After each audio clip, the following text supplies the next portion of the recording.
नमस्कार। Class 11 computer science विषय में सी प्लस प्लस यूनिट से कुछ महत्वपूर्ण ऑब्जेक्टिव क्वेश्चंस और उसका सॉल्यूशन हम लोग देखेंगे। ये वीडियो जो है इसमें 10 क्वेश्चंस होंगे, प्रश्न संख्या 11 से लेकर के 20 तक।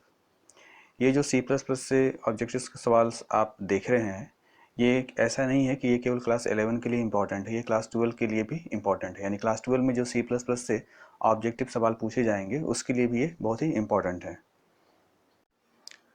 Question number 11, an operator that require two operands are called. ऐसा ऑपरेटर जिसको दो ऑपरेंड की ज़रूरत होती है उसे कैसा ऑपरेटर कहते हैं? A unary operator, B binary operator, C pair operator और डी टर्नरी ऑपरेटर। तो इसका जो आंसर होगा वो होगा बी, यानी कि binary operator. Question number 12, percentage का आप यहाँ पर साइन देख रहे हैं, इसको मॉडुलस ऑपरेटर भी बोलते हैं। तो कह रहा है कि ये जो परसेंटेज ऑपरेटर जो है इसका यूज़ किया जाता है किस लिए?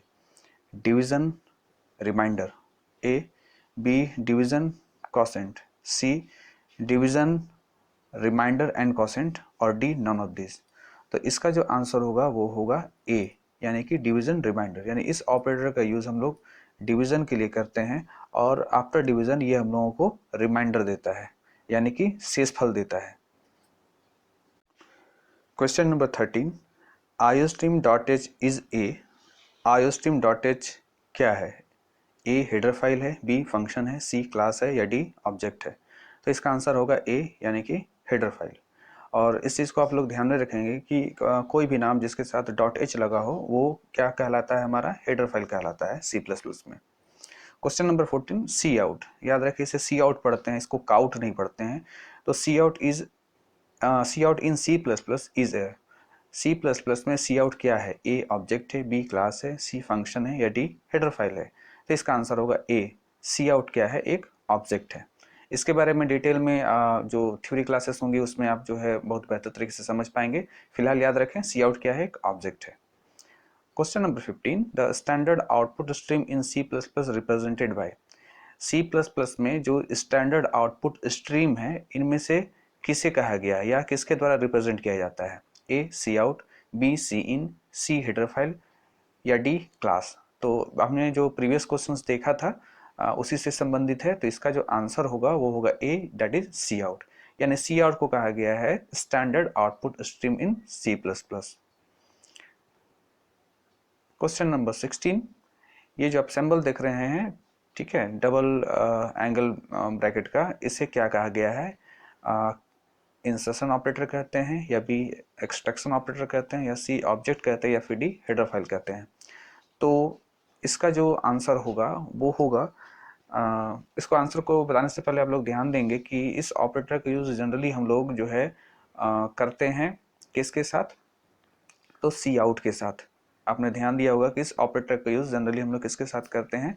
सी आउट के साथ। और सी आउट का काम होता है स्क्रीन पर किसी चीज़ को दिखाना। तो यहाँ पर जो इसका जो आंसर होगा वो होगा इंसर्शन ऑपरेटर। और इसका मतलब ये हुआ कि जो कुछ भी सी आउट के बाद इस ऑपरेटर के बाद लिखा जाता है डबल कोट के भीतर, उसको क्या करना? स्क्रीन पर इंसर्ट करना, यानी कि कंप्यूटर की मॉनिटर पर इंसर्ट करना। तो इसका जो आंसर होगा वो होगा ए, that is insertion operator. Question number 17, ये जो हम लोग ऑपरेटर देख रहे हैं डबल एंगल ब्रैकेट, जिसका जो माउथ है वो लेफ्ट साइड की ओर खुला हुआ है, इसे क्या कहते हैं? एक पहला है option a extraction operator, option b insertion operator, option c object और ऑप्शन डी हेडर फाइल। आपने गौर किया होगा generally C plus plus programming में कि इसका यूज़ हम लोग सी इन के साथ करते हैं और इसे कहा जाता है एक्सट्रैक्शन ऑपरेटर, यानी होगा इसका option A. Now question number 18, C in object, C in को ऑब्जेक्ट कहते हैं, C in object in C plus plus correspond to the C plus plus जो ऑब्जेक्ट है वो सी इन जो ऑब्जेक्ट है वो सी प्लस प्लस के किस चीज़ से जुड़ा हुआ है? स्टैंडर्ड इनपुट स्ट्रीम, बी है स्टैंडर्ड आउटपुट स्ट्रीम, सी है हेडर फाइल और ऑप्शन डी है ऑब्जेक्ट। तो इसका जो आंसर होगा वो होगा standard input stream. Now question number 19, while loop is which type of loop?